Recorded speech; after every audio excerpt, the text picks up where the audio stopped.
Well, thanks for having me tonight. I'm really excited to be here. I've actually never been on the Robert Morris campus, even though I grew up about 40 minutes from here.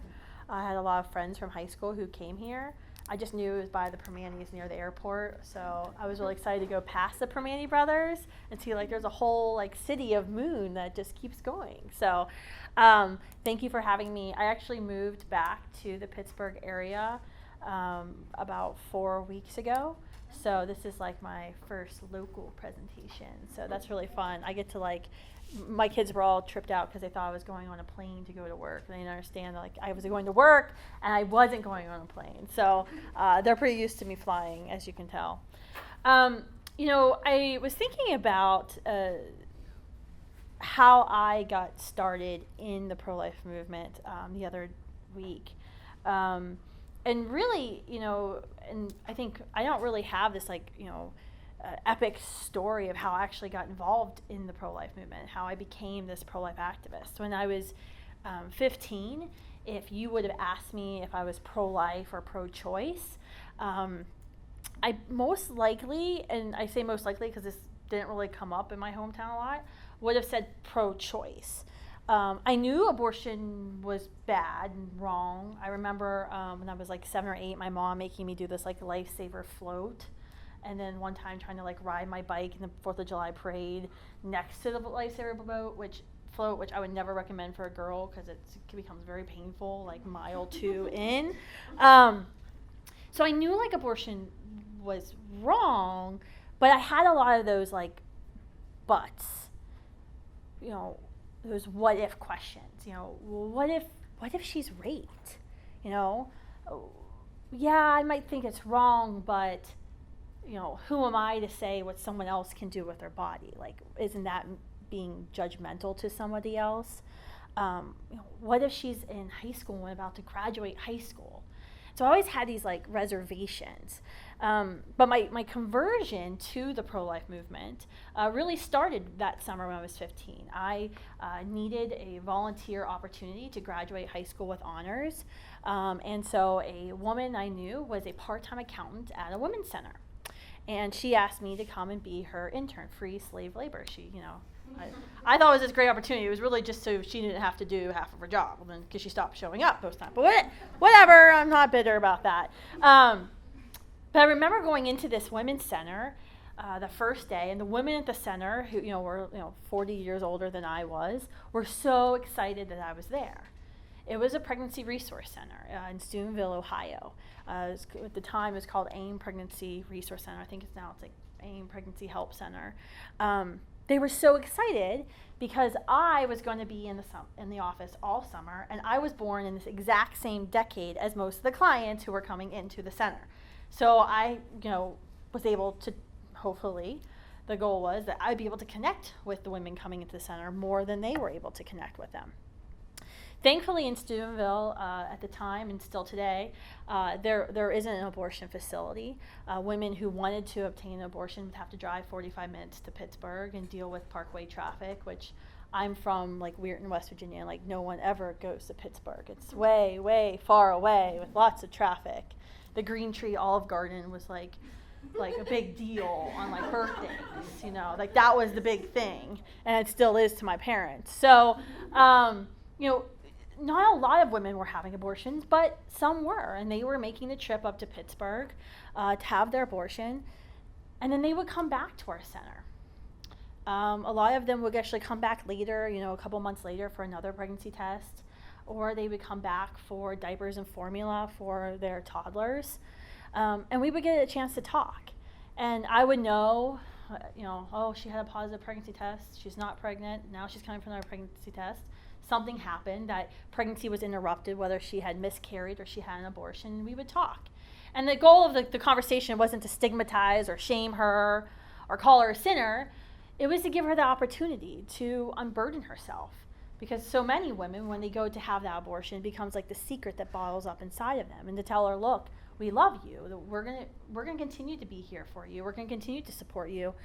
Do you want to talk about this? Is there something you need from us to deal with the consequences of that abortion decision you made? And I think you have to I think it's hard a lot of times when we're, in a college, an academic setting, to understand or really envision some of the women who would come to our pregnancy center there in Steubenville. Their lives oftentimes were complete messes. Our lives at a college setting is completely different. You all are here, right? You've graduated high school. You have a goal to get a degree. You may not know what your major is, or you may change your mind like 20 times and do like a little Pauly Shore thing. But like, you have a goal, and you have unlimited opportunities in front of you when you leave this place. And really, your future is going to be what you make of it, or the choices and decisions you make. And it could go really well, or it can go really bad if you make bad business decisions. But for her life is completely different. Her life is like a stark contrast to what your life is. Regardless of whether or not she would go and have an abortion, her life was going to be the same the next day, right?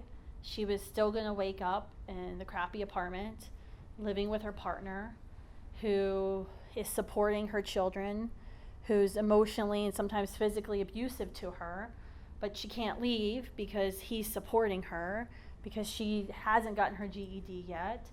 She hasn't graduated school. She's removed from her parents. She's removed from any relationships, family relationships that would be able to support her. She's had some sort of addiction in her life that's probably has caused that block, that interruption in her relationship. Her life is just existing. Like, getting through the day, that's her accomplishment. It's also her burden. That's her future. That's what she is just trying to do. Like, when I would ask women, like, what is it that you want to do? What is it that you see yourself? Like, where do you see yourself in 5 to 10 years? And I had to stop saying that and say, where do you see yourself in a month? Where do you see yourself in the next 6 months? Like, where can we work to get you in a month or 6 months into a healthy relationship, into a better place in your life? And I came to see very quick, working at that pregnancy center, counseling those women, that abortion that she would go and have was this temporary Band-Aid, right? It wasn't this be-all solution. It didn't take her out of poverty. It didn't suddenly repair the broken relationships that she had in her life. It didn't stop her boyfriend from abusing her mentally or physically. It was just this temporary Band-Aid. She just traded one crisis for another crisis. And yet it's the abortion industry that's led by Planned Parenthood, the nation's largest abortion vendor, and they're pro-choice politicians who they pay handsomely. It's them who promote that first lie, that abortion will solve her problems. Abortion will solve your problems. Abortion doesn't solve problems. It creates new ones and leaves behind a world of pain. What I wanted to do, what I sought to do, what I tried to do with all the women I met at the center was to seek social justice with her, to find out where she wanted to be. And I'm not using the word social justice like the word you hear at like progressive political rallies, which is like, hey, let's tax all the rich people, give you a bunch of free stuff, even if you don't want the free stuff, but you're going to take the free stuff. It's not about socialism. Social justice, and if you go back to like the origins of where social justice came from, it's like Catholics were actually responsible for it, Catholic priests. What social justice is about repairing those broken relationships, restoring justice into those relationships. And often you hear, I think there's a Mother Teresa quote, and I cannot remember it at the moment, but you think about poverty, and often we in America, we think of poverty as, purely financial poverty. But not only did these women, these clients who are coming to the center, yes, they were living in poverty, but they were living in much more than fiscal poverty. They were living in emotional poverty. They were lonely. That's the ultimate form of poverty, because they've lost those relationships. And that was really my goal, is how do we enter into these relationships with women? How do we help them to seek true justice in their life? And it's hard work. It's not an easy solution. It's not something you can say, yep, here you go, serve your social justice, go on along your way. That's not how it happens. It doesn't come in that day. And that's when the second lie that we'll hear actually right now in the campaign season. We'll hear it repeated over and over and over again, that abortion equals, women's rights. Abortion equals, the advancement of women, the chance for women to be successful, to lift women out of poverty. That our freedom and our success as women depend upon our rights to kill someone smaller and someone weaker than ourselves, someone that we helped to create. That's crazy. So indoctrinated are some women that when a recent Supreme Court decision came out, it was the Hellerstedt case, Whole Women's Health Hellerstedt case. 113 women wrote an amicus brief, submitted an amicus brief to the court, saying that they would never have succeeded in their careers without abortion. One woman actually declared, "I am an attorney because I had an abortion." When I read that, I couldn't help but feel an extraordinary amount of sadness for that woman. That she believed that she had no other choice than to kill the life that was within her. That she had to choose her future career or her child, another human being. That she actually made that choice. Recently, there was a CNN a column online. It was called "Why Supporting Abortion is a Pro-Life Position." And I'm going to quote this column for you because I thought it was really sums up really what we're fighting. She said, "I have a life in New York City, a 3-year-old son, a current wanted planned pregnancy, a rewarding relationship, and my mental health. I have these things because of the abortion I was legally, safely, and affordably able to procure at age 23. I love her word usage here, procure. To advocate for restricted access, to ban abortion services before women even know they are pregnant, or destroy access entirely is to endorse the unnecessary deaths of women across the country that claims to value all life. I cannot enjoy my life while women are losing the right to live theirs." And when I was reading that online, the very simple question that popped in my head and every other pro-life American was, what about the woman inside of you? What about the woman in your womb? What about that preborn baby girl? Did she not have a right to life too? What did you destroy there? Men and women, I reject those lies of the pro-choice politicians, of the pro-abortion lobby, of mainstream feminists who say that abortion will set me free. That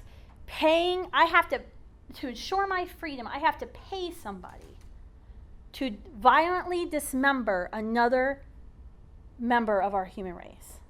That I have to pay somebody to kill somebody smaller and weaker than I am. That ensures that I have control over my body. And that gives me control over my life. That my success will be limited in life by the number of children I have. How did it become like this? How did this come? The original feminists, the suffragettes, who were both egalitarian and maternal, and there was differing schools of thoughts back then too. Women like Frances Willard, Susan B. Anthony, Elizabeth Cady Stanton, Alice Paul, they wouldn't be welcome in today's girl club either by Planned Parenthood and NARAL and the Women's March and Repro Action. These women literally founded movements to advocate for the equal treatment, equal opportunity for women in our nation. Susan B. Anthony actually famously said, "It was we, the people, not we, the white male citizens, not yet we, the male citizens who form the union. Men, their rights, nothing more. Women, their rights, and nothing less. But even with these first wave feminists, these suffragists, they didn't believe that women's freedom came at the cost of eliminating weaker human beings. They actually saw abortion as violence and called it out as such. They were openly anti-abortion and spoke openly against abortion, condemned the act. They saw it for what it was, violence and oppression. Two, fundamental, tenets of all the waves of feminism. Anti-violence, anti-oppression, anti-treating somebody else, another human being, like property. And while our foremothers fought for our rights as moms, as students, as women who should be able to succeed in any chosen career field, in any chosen passion, it's actually today's mainstream feminist movement that tells us that we can't. That we can't walk and chew gum at the same time. That we can't do the mom thing and the career lady thing. That we have to choose either or. We can't be that student and also that mother. It has to be either or. And women are rejecting this. There was actually a poll that came out last month from Refinery 29 showing that millennial women are actually rejecting the label of feminism. It's only, most people think it's like 90% of millennial women would call themselves feminists. This Refinery 29 poll, which I don't know if I totally believe all the stats because they are pro-abortion, this is a pro-abortion poll, but they said 46% of millennial women call themselves feminists. And if you actually add in older ages of women, it's about 20%. Feminism is failing because it didn't celebrate that women can be all that you can be. Today's modern feminist movement is about what you can't be, what you need in order to succeed. I'm misogynistically told that my right to abort, and while we're at it, my right to ingest artificial hormones for birth control, those are needed for me to succeed. That in order to be a successful woman, I have to have those. But what's something that's left completely out of the discussion that we don't see is how abortion and that artificial hormonal birth control can actually affect my body. We don't see this in the discussion. We're told there's like a war against women and there's like old white men in like bow ties smoking cigars back in a room in Washington, D.C., members of the GOP. They're like launching this war against our bodies. But that's that third lie. The third lie of these pro-choice politicians is that there's a war going on and the war is against my body. That anything less than full unrestricted access to abortion in all 9 months of pregnancy, that's taxpayer funded, and by the way, not even having to be done by a doctor, and that full taxpayer access to hormonal contraception, anything less than that is an attack against women. It's an attack against my body. The line that shouted at Celine and I when we were protesting this summer was, women's rights are under attack, stand up, fight back. Like, I won't ever forget that line. It's a great line. We hear it over and over again, yelled in our ears. This is a blatant lie. The real war against women that we see happening, that's being waged every day, is in the doctors' offices across our country. It's in the Planned Parenthoods. Those are the lies that say abortion and this artificial hormonal birth control is safe. Abortion advocates will push studies like the JAMA psychiatry study that just came out. They call it the latest findings of the abortion turnaway study. The study compared health outcomes between various groups of women. The first group attained a first trimester abortion. Second group attained a late-term abortion. The third group, which wanted abortions but was unable to attain them because of age limits the states had passed, restrictions, pushed by the University of California, San Francisco, which is like the abortion university in the country. They said that women who were in the third group, who were unable to attain their abortions because of the restrictions, they suffered. And we were supposed to take their word for their suffering. But the fact is, abortion can be dangerous. It can be downright dangerous. A good site where I like that has a bunch of medical studies that's linked that you can actually read it without having to get just the abstract, because I'm too cheap to pay for the full thing a lot of times. Go to realhealthcarerespectslife.com, a pro-life group put together, but you don't have to trust a pro-life group. It's all linked to other stuff. There are immediate health risks to abortion, right? The undisputed immediate health risks to abortions are complications like blood clots, damage to the cervix, hemorrhaging, incomplete abortion, infection because of the incomplete abortion, damage to other organs. Abortions can produce a cardiac arrest. There was a girl who just died 3 years ago in Michigan, cardiac arrest. No, Illinois was cardiac arrest. It was a Planned Parenthood. Respiratory arrest, renal failure, metabolic disorder, shock, missed epitomic pregnancy. One recent study concluded that immediate medical complications affect 10% of women undergoing abortions, and approximately 1/5 of those are life-threatening complications. Then there's other, studies about long-term physical and psychological consequences that are out there. Researchers in Finland have identified a strong statistical association between abortion and suicide. In their records-based study, they found the mean annual suicide rate for all women was 11.3 per 100,000, but the rate for women following an abortion was 34.7 per 100,000, 3 times higher.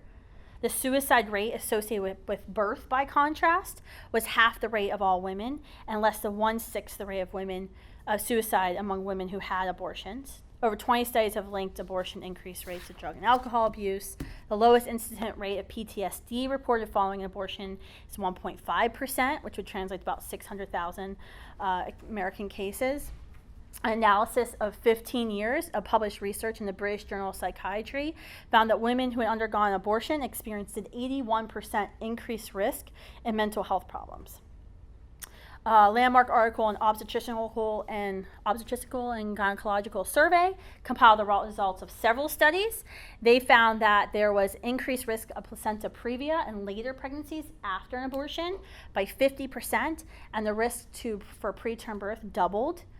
Landmark study in 2014 in Cancer Causes Control concluded that just one abortion increased the risk of breast cancer by 44%.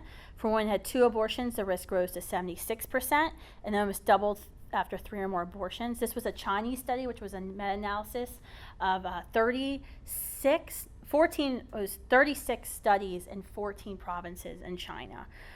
All of which would compare the risk of breast cancer amongst those who had an induced abortion with those who did not. Further, it's undisputed that the later in pregnancy you have an abortion, the riskier it also is. Researchers have concluded that when they compared abortion at the 8 weeks of gestation, the relative risk of mortality increases by 38% for each additional week of gestation. So if a woman's seeking abortion at 20 weeks, which is where the child can scientifically feel pain, a woman will be 35 times more likely to die from that abortion than she was in the first trimester. At 21 weeks or more, it's 91 times more likely to die from abortion than in the first trimester. Chemical abortions caused by deadly drugs have even more risk than surgical abortions. This is something we're fighting right now in California. The state of California just passed a piece of legislation that's going to be requiring all state university systems to dispense the abortion pill RU486 on campus. Planned Parenthood will be given contractor access onto college campuses, and college campuses will become abortion facilities. Last year, this legislation was actually defeated because the schools didn't want it, because the schools don't have blood for blood transfusions. They don't have ultrasounds to make sure abortions have actually been completed. And they're not real sure what they're going to do with all of the girls aborting in the dorm bathrooms. But here we go, RU486. A major review of nearly 7,000 abortions in Australia found that 3.3% of patients who used RU486 in the first trimester required emergency hospital treatment. This was in contrast to 2.2% of students who underwent a traditional surgical abortion. And speaking of chemicals, the dangers to women don't stop there. We've been told over and over again how important contraception is for our freedom, our quality. That contraception was labeled, hormonal contraception was one of the best inventions of the 20th century. But there's never ever a discussion out there about, is it actually safe for women's bodies? In fact, when you bring this up, And especially if you do it like me on national TV, you have to turn off your social media for a weekend because everyone's tweeting you, telling you how fat, ugly you are, and you'll never have sex anyway, so of course you're against contraception. Like, that's the logic of the argument, but I get that a lot, actually. I'm like, actually, I have 4 kids. Just look at pro-lifers. We have tons of babies, so you do the math, okay? The fact is that modern medicine has not embraced female anatomy. The goal is not to embrace or celebrate our femaleness. It's to make our bodies more like men's. That's the medical standard. We know women and men are biologically different. That's biologists, social scientists will tell us there's overwhelming support. We know that there's deep-seated differences between women and men. And I'll refer back to this later, but you can look no further than our brains. Our brains totally prove women are superior sex. We are more networked, our neurons, the left and right hemispheres are more networked than men's. That's why we can multitask better. That's why when I was leaving my house tonight, I was like, there's a frozen pizza. All you have to do is press start. I've already put it. And I love my husband. My husband is like the ultimate man. He homeschools our children. He cleans my house because I'm an awful clean person. He does it all. But somehow he can't ever freaking make dinner while he's watching the kids. He can't do it. Just can't do it. But I can multitask. I can have a phone call and make dinner at the same time. There's a researcher at UVA, Stephen Rhodes. I should check him out. He's written about the differences between male and female and why it's important that we acknowledge that there's differences. And he talks a lot about why is it that there's some drugs that are treated for folks with mental disorder or depression that are effective for men that aren't effective for women. It's because our brains are literally different. Our brains are different, and that's okay. But Rhodes, in one of his articles, he actually talks a little bit about why we have to talk about this, because he said, ignoring the differences between men and women is more damaging for the woman than it is for the man, because the goal of a gender-aligned society tends to transform itself into the goal of making women more like men. As a result, male interests, male values, male priorities set the agenda for women aspiring to break into the ranks of the powerful. Have any doubt? Look at what happens in our country when women get pregnant in the workplace and the struggles women have had for decades of how do you continue on as a working professional woman who's also a mother. That's the direct result, right? This is actually, though, what's happening today with almost 2/3 of American women who are saying that they are using some sort of contraception. There's radio silence, though, about are there risks? What's the result of hormonal contraception? And I'm not talking about barrier method contraception. That's like another, barrier methods like condoms, diaphragms, dental dams, blocking stuff, right? I'm talking about hormonal stuff, okay? Artificial stuff. Stuff that I wouldn't put in my body because I would only drink organic milk and eat meat that's organic. Okay. You probably have seen the TV ads, the lawsuits that have been filed recently against birth control, hormonal birth control makers for serious health complications. It's heart attack, it's stroke, it's blood clots in legs, it's pulmonary embolism, which is basically a blood clot in your lung, gallbladder disease, Mirena, the IUD, this wonder drug that Planned Parenthood has been promoting over and over again because they, by the way, make more money than prescribing you birth control if they prescribe you an IUD because they get compensated more. IUDs, look at what's happened. They took IUDs off the market for decades. Suddenly they're back on, but now there's more lawsuits. Epidemic pregnancy, pelvic inflammatory disease, abnormal bleeding, infection, displacement of the device, which can lead to serious complications. And we've seen scientific articles. There's a study that was done by the Fred Hutchinson Cancer Institute, funded by the National Cancer Institute in the UK, showed that women who use birth control pills could face a minimum 50% increased risk of developing breast cancer. And then they actually went through the high-dose estrogen and the low-dose estrogen pills, and they went through each of the most popular brands and gave you the risk factor. Last winter, a Danish study was published in the American Journal of Psychiatry, tracked 500,000 women for 8 years and found the risk of attempting suicide was nearly twice as high for women taking hormonal birth control.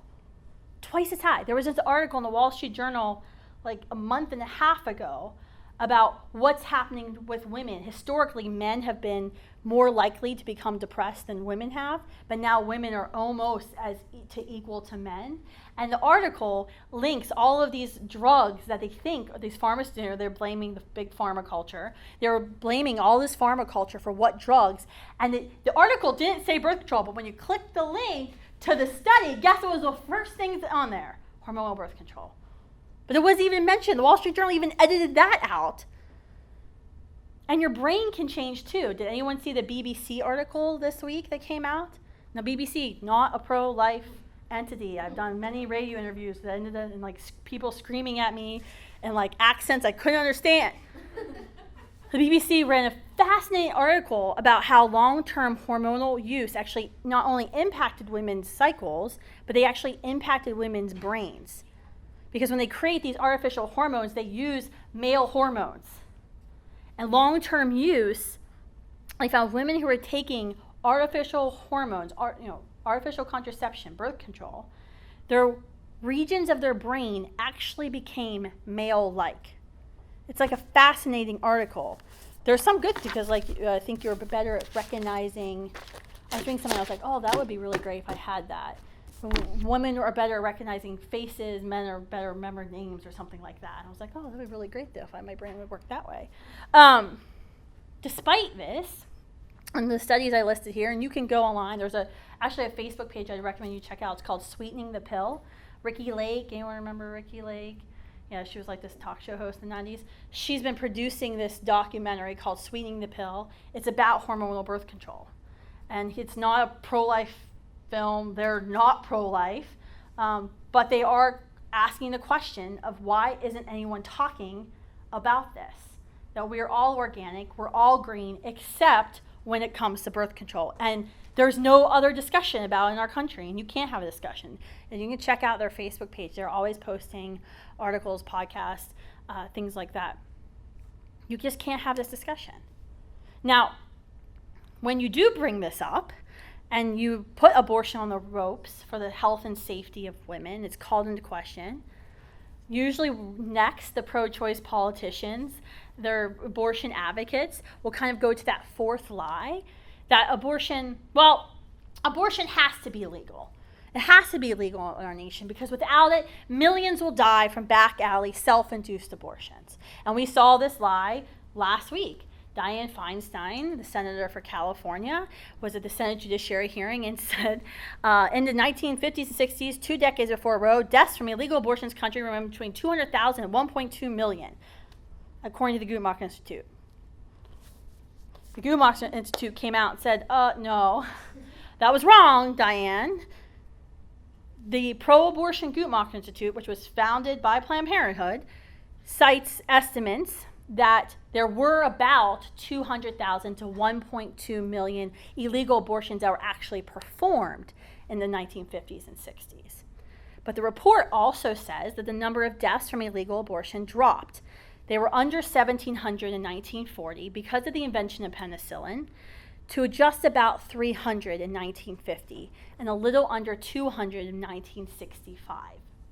And you actually had 1961, Planned Parenthood's own medical director, Mary Calderone, actually came out, and we have quotes, her speaking at the National Planned Parenthood Conference, talking about how the invention of penicillin had dramatically cut down deaths from illegal abortions.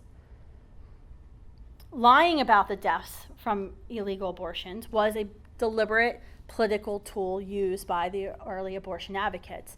Former Planned Parenthood and Center for Disease Control statistician Dr. Christopher Natisse and NARAL, National Abortion Reproduction Action League, now they're NARAL Pro-Choice America. NARAL co-founder Bernard Nathanson, who was actually an abortionist who later became pro-life, both publicly admitted that the abortion lobby dramatically exaggerated the number of pre-Roe maternal deaths for political gain. The number they were using was 10,000, and still it's something we hear all the time. That's what Dianne Feinstein was getting at last week. And perhaps, the weakest excuse that we hear from pro-choice politicians defending their votes, defending their alliances, defending their campaign contributions that they gladly accept, is that the majority of Americans support abortion and they vote. That's like the weakest one. right? Oh, well, I'm not really, but my constituents are all pro-abortion, so I have to vote. The fact is, 3 out of 4 Americans actually support common sense limits on abortion. Even Gallup, which tends to take a pro-abortion slant in the way they ask poll questions, has found little appetite amongst Americans for abortion as it is today.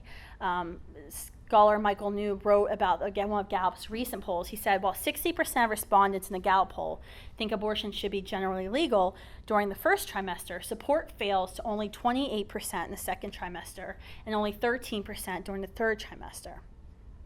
And for those who say that the pro-life issue is an issue that matters to them when they vote, that's really not the case. And we saw that 2 weeks ago with this Refinery 21 article. It wasn't even the top list of things millennial women were looking for when they were voting. If you look at our generation, millennials and even Generation Z, we're actually, most times we poll more pro-life than our parents' generation. 53% believe abortion should not be legal. 71% believe abortion should be illegal after 20 weeks, the point a child can feel pain. And only 17% of our generation agrees with Planned Parenthood and the Democratic National Party that the abortion should be legal at any time for whatever reason.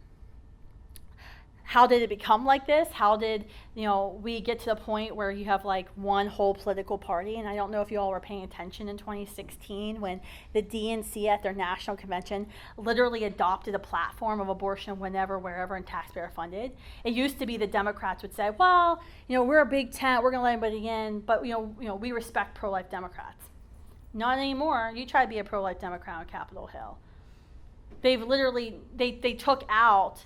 They used to say they supported, when President Obama ran for president, he said he supported the Hyde Amendment, which bans taxpayer dollars from funding abortions. The DNC switched that. They changed that. Hillary Clinton actually came out against the Hyde Amendment. How did it become like this? Because actually, if you look at Democrats in the 1980s, they were actually more pro-life than Republicans were. Richard Nixon was a eugenicist and pro-abortion. Kind of a jerk if you read anything he's ever written. There were people like, Al Gore, Jesse Jackson, Ted Kennedy, who in the 1980s were pro-life and actually said that they were pro-life. What happened? What happened to the Democratic Party? It's not too hard. It's kind of jaded. I lived in Washington too long. It's like, follow the money. Planned Parenthood in 2016 boasted that they were going to spend more than $30 million to elect Hillary Clinton as president of the United States. It's crazy. You can see there's a direct correlation with the number of taxpayer dollars that Planned Parenthood gets, the number of political dollars they receive. They're one of the biggest and most feared lobbying machines in Washington, D.C. It's Planned Parenthood. That's who they are. 98.7% of all of their political money, and they have PACs and C4s, and the way they affiliate, they have 70 affiliates, so every affiliate which reports to national has its own PAC and C4, so it's actually really hard to figure out where all the money is because it's all very localized. 98.7% of all of their political money goes to Democrats. It's crazy. But it's a cycle of corruption that continues because if you think about the more money they put into the political process, the more allies they get, and guess what? The more federal taxpayer dollars they receive. That's what happens. It continues on. So, I said it earlier and I'm going to say it again. I reject the lies that pro-choice politicians tell us that I need abortion in order to be free. That abortion is going to solve my problem for me. That abortion is safe. That ingesting dangerous artificial hormones is safe for me. That abortion has to be legal. I refuse to accept it. That abortion, this barbaric procedure, has to be legal in our country. What I envision a nation that rejects abortion, that understands this is a false solution for women who are struggling. That I envision a nation that says, no, every human person has dignity. Every human person has value.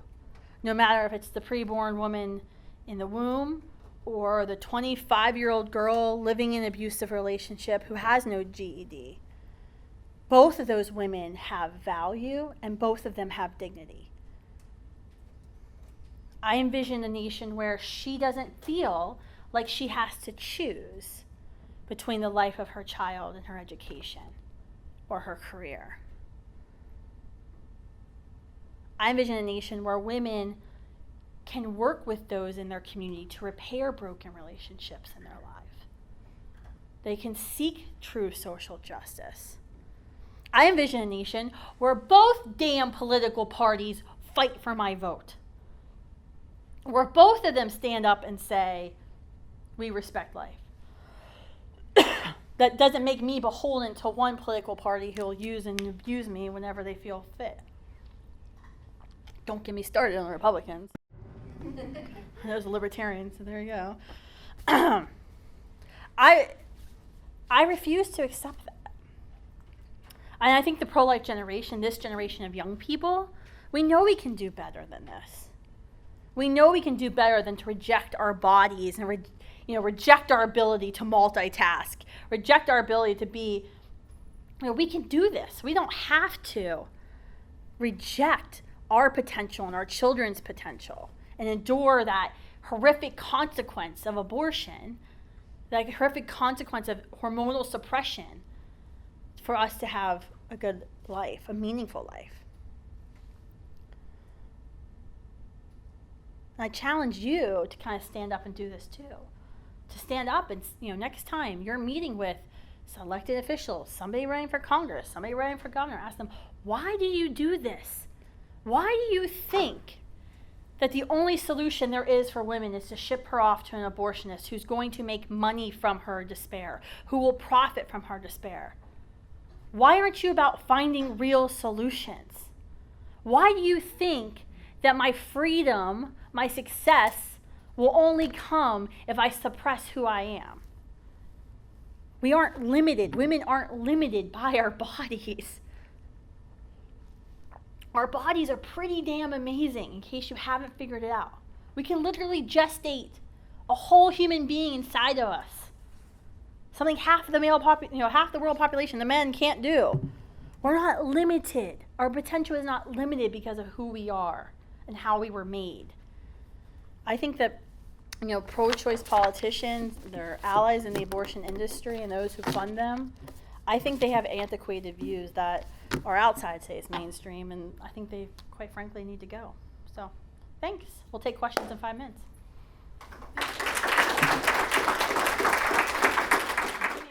So just kind of like going back to your first example where like you were talking about the women who live in like total poverty and stuff like that. Mm-hmm. And so like you were discussing how like abortion isn't the solution, which I see your point of view on that, but I guess I'm just a little bit confused as to how if that woman had a baby it would really help her, especially considering how much of a financial burden it is to raise a child. Mm-hmm. No, it is a huge financial burden to raise a child. It's not easy. That's why the pregnancy center, and there's 3,000 pregnancy centers out there across the country, plus maternity homes and transition homes to help women who courageously do decide to choose life. It's not going to help her get out of poverty having her child, but having an abortion is not going to help her either. And I think that's my point, is that there's a broken relationship in her life. There are points in her life that have led her to that poverty, whether it's the financial poverty, if it's a spiritual poverty.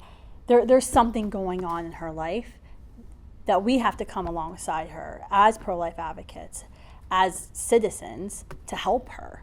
And I don't see that committing an act of violence is ever going to solve anything. It's not going to end poverty. Does that make sense? Okay. Yeah, there's the whole trot out the toddler argument that people will say, when it comes to, sometimes people on campus will ask, well, she has a kids too, now she's pregnant again, she can't afford to feed both, shouldn't she just have the abortion? And, the pro-life response, the common response is, well, if you're talking about who's more expensive, it's actually the toddler. So if you're talking about killing someone, you would kill the toddler. You wouldn't kill the infant, because infants are actually kind of cheap because you have free food for them. It's the diapers is the problem. And so, but no one would ever say, oh, kill the toddler, right? No one would ever advocate for that. well, why would no one ever advocate for killing a toddler? Because, yeah, you were like, no, well, that's a person, right? That's a human being. You can't just kill them because it might be inconvenient or might be expensive to you. Same point. What we're making as a pro-life movement is that the child in the womb is the exact same as the toddler. It has the same value and has the same dignity. Can I ask a follow-up, or do you want? Yeah, absolutely. Okay. Go ahead. I guess my follow-up just to that would be then, so you say the toddler is more expensive, which I totally get because, like you said, the food's free. My toddler on the way out today yeah. told me I had to bring But her home prizes. Then I guess my bigger question would be then, so we acknowledge that the mother doesn't have enough money or whatever the resource is to feed both of her children. So, like, why is it okay that we birth a child into that, I guess? Yeah. Why would you... My cousin was actually Instagramming me last week saying, well, I would never want to bring a child into this world of racism, right? And he was upset. And so, yeah, there's a lot of things that are wrong. And you may be born to the most wealthy family out there, and then you may be born and a year later they lose everything and then you end up on the streets, right? You might be born with all the advantages in the world, and then your parents find out you have cystic fibrosis and that you have all of these expensive medical complications and that your life will be shortened dramatically. I think when you're talking about human beings, there are hard things that happen to human beings. There is injustice that happens to human beings every day. And just because something bad might happen to you, or you might have to overcome something horrific that you're going to have to endure, something hard in your life, it doesn't mean that your life wasn't worth experiencing. Doesn't mean that you were better off dead. Like, your life still had value, and you still had the dignity to live that life. Does that make sense? Yeah, thanks. So you were rattling off a bunch of statistics of current opinion by certain generations on restrictions of abortion. You mentioned common sense restrictions. So what do common sense, quote unquote, entail as it pertains to common sense restrictions would be the pain capable restriction, right? That at the moment the child can feel pain during abortion should not be legal. Over 70% of Americans agree that at 5 months, that's actually when you go, if you've ever been pregnant, that's when you go and figure out the gender. At 5 months, that abortion should be illegal. Because we have had children that are born at 21 weeks and 4 days have actually survived outside of the womb. That's a common sense abortion restriction. There's other ones like ambulatory surgical centers would be a common sense abortion restriction. That means that the state of Missouri passed a law that said that if you wanted to commit abortions in your facility, you had to become an ambulatory surgical center. So, like, I had like a toe issue a couple years ago, and I had to go to an ambulatory surgical center to like get my toe fixed. It wasn't like the hospital, but there's certain standards that you have to have, like protocols. Like, the hallways have to be wide enough for like gurneys from EMTs to get through. That's a common sense abortion safety standard, that when you're having an abortion facility and you're operating on women, your hallways and your elevators should be big enough for EMTs to get gurneys through them. Planned Parenthood actually argues against it. And actually in Missouri, Planned Parenthood filed an injunction after this law was passed, and took 2 years for this circuit court to actually uphold the law. And now they're mad because now that means they're only going to have one abortion facility in the state of Missouri because they didn't outfit their other abortion facilities. It's not about health or safety. It's about this is going to cost them more money. And we saw with Kermit Gosnell, when Kyle Meyer died, the reason the EMTs believed they weren't able to resuscitate her was they took them so long to get to her because they couldn't fit the gurney in the elevator. They couldn't fit it in the hallway. They couldn't physically get to her. But it was Planned Parenthood who had 10 years earlier in Harrisburg argued against common sense safety standards, just like what happened in Kermit Gosnell's facility. Does that make sense? So it's like common sense. Yeah. Welcome.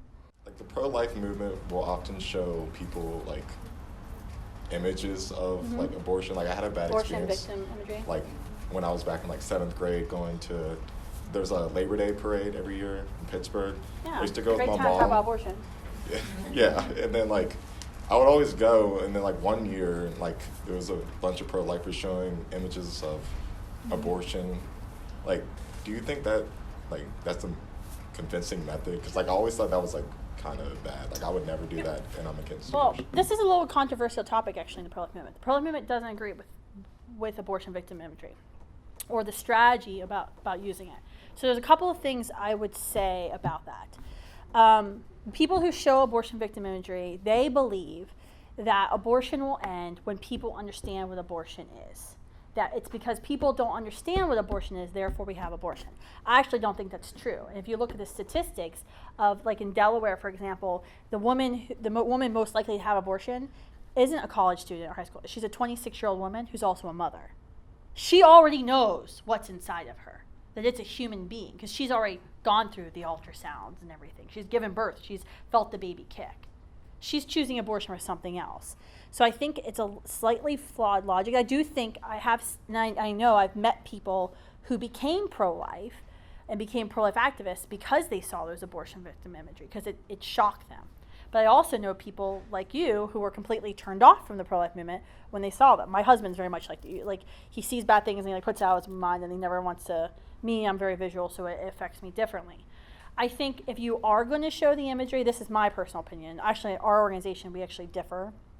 I believe if you are going to show the imagery, you show it not public street corners, definitely not in front of an abortion facility, because the last thing you want to do is make a woman who's in crisis run from you. You want her to come to you, not to run to the abortion facility. I think if you are going to show imagery, you would show it on a college campus setting, in a setting where there are trained people who can have dialogue, and there's also people who are trained to help women or men who are experiencing post-abortion syndrome, because that's also very triggering, and I'm not a big fan of using that word, but it's very triggering for women who've had an abortion to then realize what abortion is, and I've seen it work.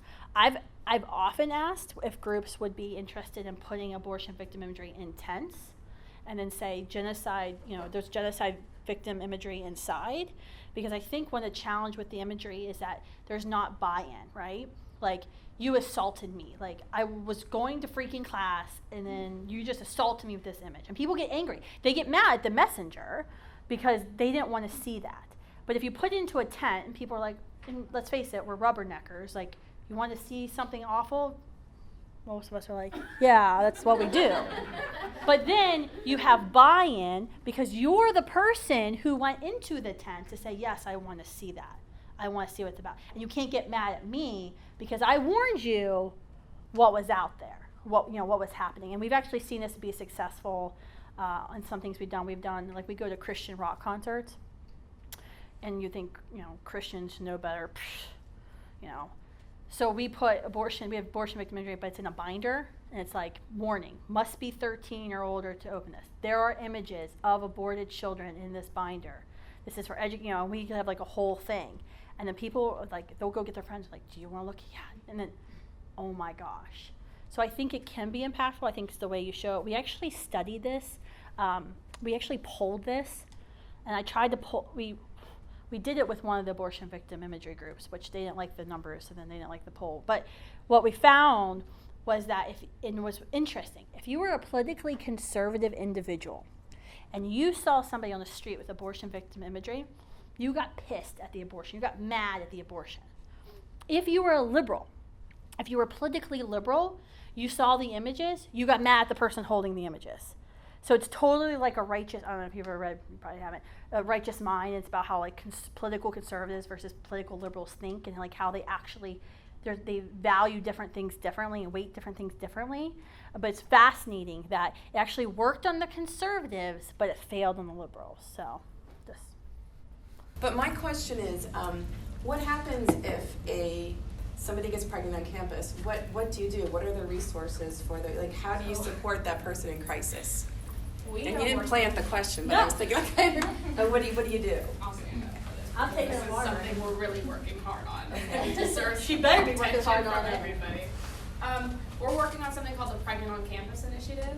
So what it is this very lengthy and extensive, as Tori can attest, officiation process where we are connecting to multiple resources in, a localized region of Pittsburgh, including Genesis, to make things more accessible and to make things more visible. Because a lot of times, especially when a woman is in crisis and a woman is panicking, she doesn't think of what's right in front of her. And she won't think of what's right in front of her, especially if the things that should be really aren't. So we're working to make crisis pregnancy centers, pro-life homeless women shelters, life-affirming entities in the greater Pittsburgh area available, even if people don't need them at the time. Because if they know about them prior and then they are thrust into a situation where they might need them, oh, I know they're there. Instead of just panicking and thinking, well, there's a Planned Parenthood down the street, I'll go there first because I know that name. Everybody knows what Planned Parenthood is. Really sly like that. They have a brand. Let's make life affirming. The joy of mother, the joy of children, as big of a brand as Planned Parenthood is. And that's what we're trying to do. And we're almost done. So stay tuned. And then there'll be campus policy changes. So then phase 2 of Pregnant on Campus is after you get all the marketing and the research done is actually getting campus policies to change. So Ball State University, we had to sue them this year for discrimination because they wouldn't give the Students for Life group $300 for pregnant on campus flyers. But at the same time, we got them to change their policy to have pregnant and parenting parking on their campus. So we did that. Liberty University, which is one of the reasons we actually launched the Pregnant on Campus program, because they basically make you wear scarlet letter A if you become pregnant out of wedlock. And one of the big stumbling blocks there was that you got kicked out of the dorms as soon as they found out you were pregnant. Even if you were like first trimester, not even showing, you got kicked out of the dorms. And you're in the middle of Lynchburg, which is not like a metropolitan area. So we actually got the student government, the Students for Life group, worked with the student government to allow them to let you live in the dorms up until the birth of your child, which is huge. And so we're trying to make institutional policy changes like that. So it's changing like the legacy on the campus. You mentioned Planned Parenthood a little bit, and something that I just graduated from the University of Pittsburgh, I got from even my pro-life students, was that Planned Parenthood, even though they commit abortion, does other great things, whether that's 97% or some other number. How can we kind of shift that dialogue within even pro-life circles and within Catholic circles that, maybe they've done some adoption referrals, but we need to focus on what else they're doing? Yeah, thank you for bringing that up. No. Okay, I'm sorry, but if you kill people, I'm saying this nice because it's late, that's not okay. Like, if 99% of what you do is help people in your community, but yeah, like every year you like to kidnap a person and keep them in your basement and torture them and kill them, but it's only 1% of things you do. You helped out 99% of other people, and you got people in the homeless shelters, you help people find jobs. Like, I'm sorry, you're still a bad human being. Like, you're still wrong, right? The question is, does Planned Parenthood commit 3% abortions? Abby Johnson says it's like 11%. I've heard 10, I've heard 12. We know 94% of pregnant women who walk in their doors do get an abortion. That's just taking their math and going backwards. And they're like, it's false. I'm like, it's right there in your freaking annual report. It's just called mathematics.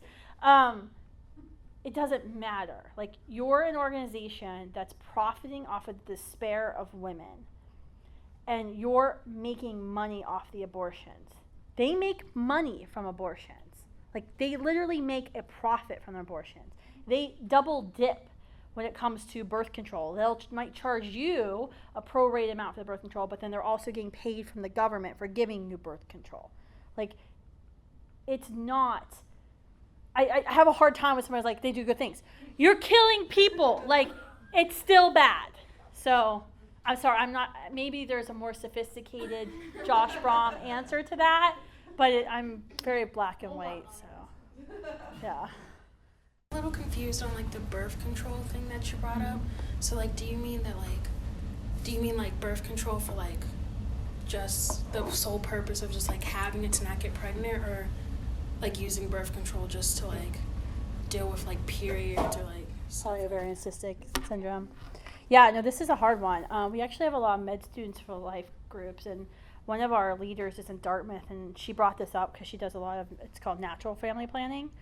of like, okay, let's diagnose what's going on in your body. You're getting ovarian cysts. Like, what needs to happen so this doesn't happen anymore? And the professors are like, just give them birth control. That's it. Like, there's a cure for that. There's like no even discussion in the medical school of like, maybe that's not good. So I wasn't, when I talked about hormonal contraception, the way I kind of approached it in the presentation and the speech was about how it's bad for women's bodies. That there are a lot of women, my sister included, and a lot of family members who were prescribed hormonal birth control at one point in their lives for something that was happening in their bodies. What I would say, someone who has been prescribed birth control like that, is to go back to your doctor and ask them, are we masking the problem or are we treating the problem? And how can I do this green? How can I do this without taking artificial hormones? Because we know they're really bad for women's bodies. And you actually have to challenge your OB to do some homework and to do some digging.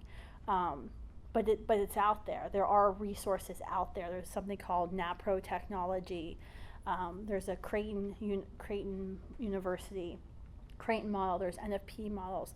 And a lot of women, what's really interesting right now in the NFP world, it's always been like this very close-knit Catholic thing. It's like the Catholic basement, church basement, talking about NFP. But now, like, there's vegans, there's secularists, there's people that would never go to the Catholic church basement who want to engage in green contraception, in green sex. And so there's actually this really interesting kind of change that's been happening. But yeah, does that help answer?